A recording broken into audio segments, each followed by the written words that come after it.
What's going on, guys? Osmatic here, and welcome back to Dark Souls 3. So, I recorded this segment already, the whole showing you guys around Firelink Shrine, but for some reason my editing software decided to mess up on me and completely destroy the clip. So we're going to go through this again, but some of the NPCs might not say the same things that they said coming through here the first time. So if they miss anything, I'm going to try to catch you guys up to speed the best I can. So let's do this. We're gonna start up here by the thrones and everything, the Lords of Cinder thrones, and we're gonna start with the highest one right here. And on the back it says, "Holy King Lothric, last hope of his line." And this kind of throne looks like a molten lava type thing. And so my hunch is that we're gonna have to face some kind of fire-based monster, or boss I should say, whenever we fight this guy. And then over here we have a throne with swords, a bunch of swords on it. And so my only guess, this is the Watchers of the Abyss. My guess would be that if you remember back to the opening cutscene, there were these three guys that kind of came out of the ground. That's what I would imagine this is going to be, right there. And then that's who this throne belongs to. And then over here we have this massive throne, and common sense should tell us that this will probably be Yorm. And so if we go up here, yeah, Yorm, the giant of the profane capital. That's kind of plainly put right there. And then if we go over here, we have this guy just kind of chilling right there. His name is... Fret not, my feet are here firmly planted, for I am a lord, and this is my throne. His name is Ludleth, if I'm pronouncing that right. Fret not, for I, Let's see. knowest thou of our purpose? 5 thrones will take 5 lords, as kindling for the linking of the fire. The fast fading flame must be linked to preserve this world. A reenactment of the first linking of the fire.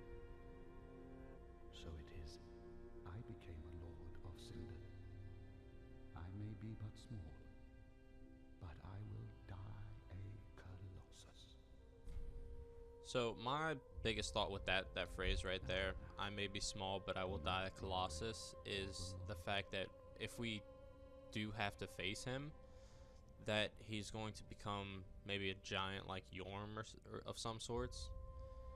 I don't know, I guess we'll just have to wait and see. Now this one kind of looks like an altar of some sort, maybe a shrine, so to speak. And because it's got a whole bunch of candles with the red velvet on top of it. Let's see what it says.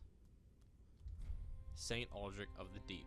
Yeah, so this Lord of Cinder is a religious type thing, so to speak, because he's a saint. So,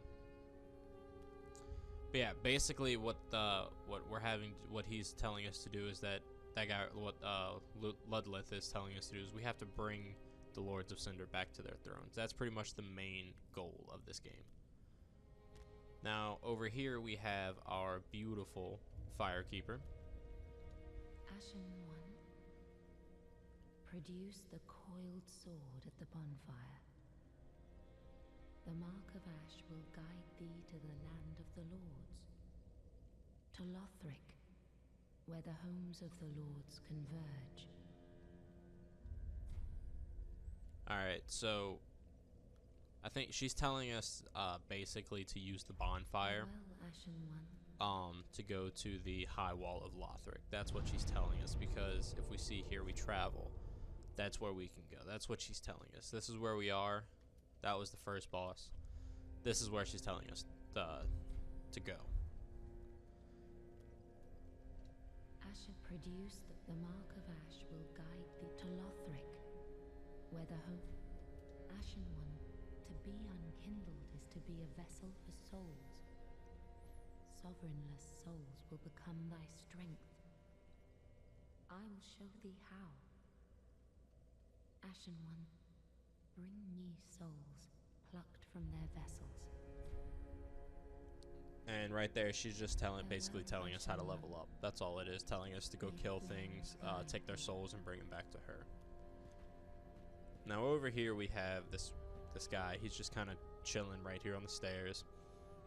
He's decked out in armor, and he looks like he has a bastard sword on his back. So let's see. What a sick joke. Asking us to seek the Lords of Cinder and return them to their mouldering thrones. They're talking true legends, those who would link the fire. We're not fit to lick their boots.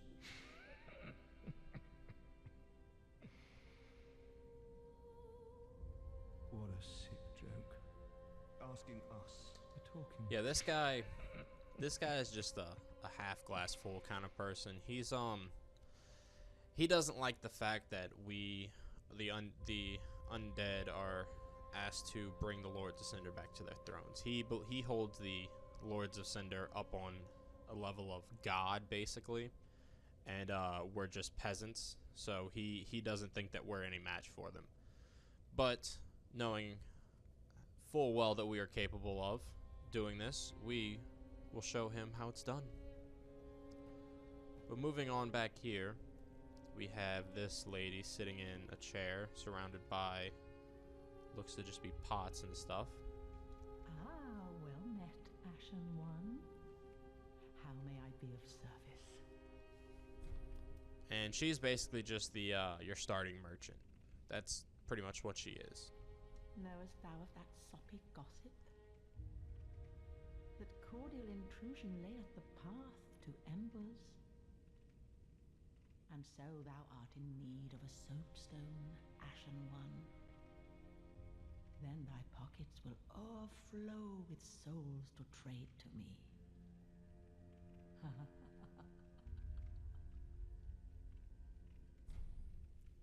Ashen One, if my wares are not to thy satisfaction, bring me umbral ash. With ash, I'll fashion new wares. Is it not our sorry fate to sup on death? Knowest thou of that cool? And so then thy Okay, so what she's telling us is basically that if we bring her umbral ashes, which I'm guessing they're just kind of placed around the world randomly, that her inventory will be upgraded from just this base little bit right here, and she'll start getting more and more and more of the stuff. And if you guys remember from last episode, I couldn't remember what the tool was that faith builds use to use their powers and stuff, but it's a talisman. So we figured that out and everything, but we're definitely gonna have to come back and get the talisman plus this heal aid and everything, so we can start using our faith abilities and things like that. Ashen One. Now back here we have our starting blacksmith, and I don't know if you guys can tell, but he looks familiar. If I'm not mistaken, he is from Dark Souls 2. He's one of the first blacksmiths that you meet in Dark Souls 2. Ah, 'tis good to see ye in good health. What needs smithing this day? There are two ways to smith weapons. Simple reinforcement is one, and infusion the other. Reinforcement is straightforward. It strengthens a weapon without altering its property. Infusion is a more advanced form of smithing that infuses an element. Reinforcement requires titanite, and infusion requires gems. Bring the stones, and I'll do the smithing. It's my purpose, after all. In battle, your weapons are your only friends. Forge them well, and they won't let you down. Another matter. Infusing weapons with gems requires a special kind of coal. My humble coals won't be any use infusing more unusual gems. I know, it's an awful awful shame, but it's all I have. Oh, please don't give me that look. Believe it or not, I'm quite thin-skinned.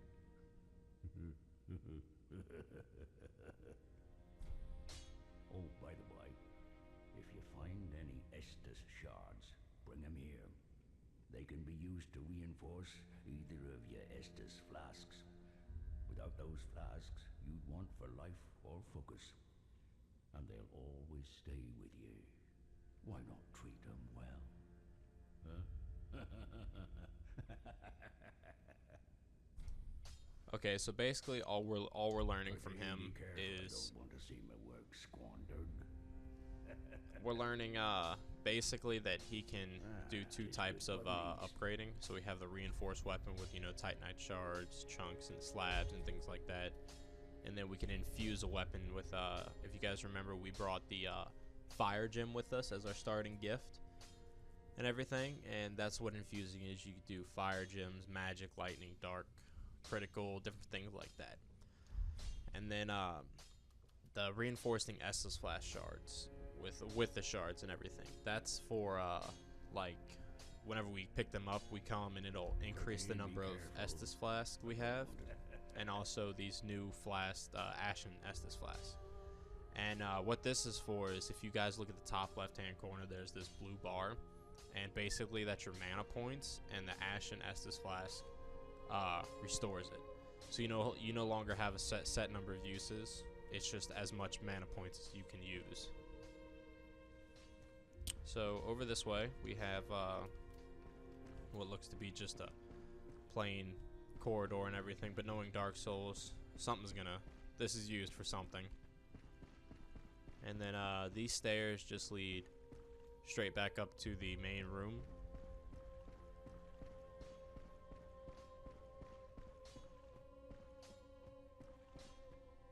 Over here we have another set of stairs that lead back up to the main room, and yet another just kind of dead-end hallway type thing. But like I said, knowing Dark Souls, these two dead ends they'll probably be used for something. Maybe some NPCs will pop up and set up shop somewhere around here.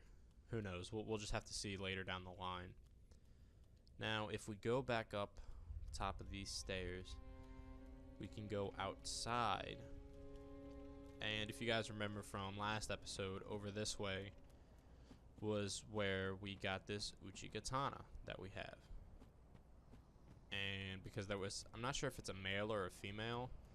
I wasn't really paying attention to that, but there was this person right here.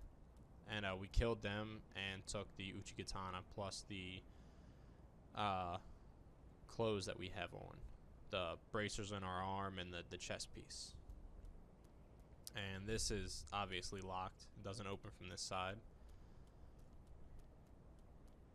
And then if we come back down, there's a pathway up top, if I'm not mistaken, over this way.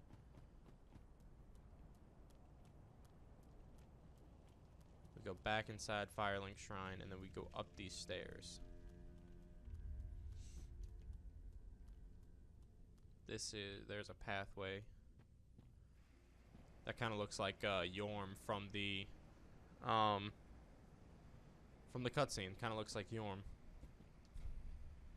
Seed of a giant tree is yet to fall. We'll definitely have to come back and see what that seed of the giant tree is for. And then we get this tower, but it's locked, so we can't do anything there. And then I'm sure there's a way to kick that ladder down. Probably have to go up the tower and across and everything and jump down.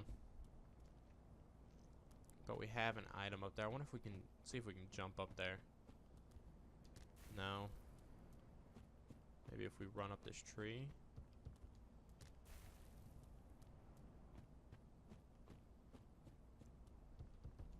No? Okay. Well, we'll have to there's going to be a key somewhere that's going to allow us to get in here. We just have to find it.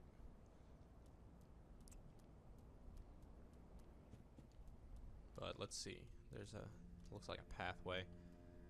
Nope, that's just a dead end, and there's no hidden wall.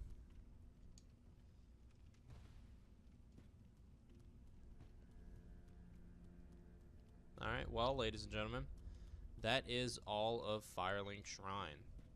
So next episode, we will be heading to the High Wall of Lothric and starting out the first area past the Cemetery of Ashes.